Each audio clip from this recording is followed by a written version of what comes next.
फौजदार चावडी पोलीस ठाण्याच्या हद्दीत पोलीस असल्याची बतावणी करून 2 वृद्धांना लुटल्याची घटना घडली असून सीसीटीव्हीत 2 चोरटे महिलेच्या हातातील सोने पळवताना दिसत आहेत.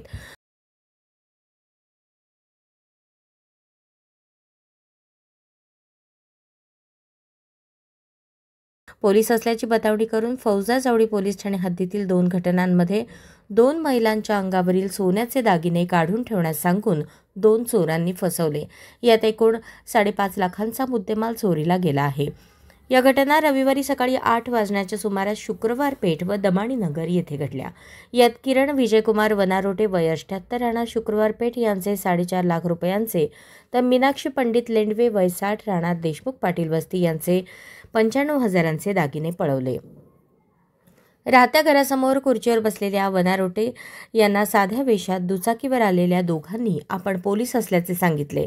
शिवाय त्यांना दागिने घालून बाहेर बसण्यास परवानगी नाही असे म्हणून त्यांच्या हातातील दागिने घेतले. ही घटना पाहून त्यांच्या सुनेने चोर चोर असे म्हणत ओरडताना दुचाकीवरील दोघे दुचाकी घेऊन पळून गेले. यात वनारोटे यांचे 2.5 तोळ्याची सोन्याची पाटली, 2 तोळे वजनाचे सोन्याचे बिल्वर असा एकूण 4,50,000चा मुद्देमाल नेला.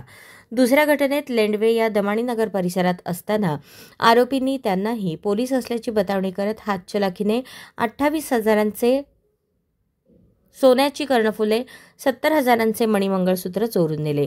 या प्रकरणी आरोपींवर गुन्हा दाखल झाला आहे. घटनेचा तपास सहाय्यक पोलीस निरीक्षक पाटील व सुतार करत आहेत.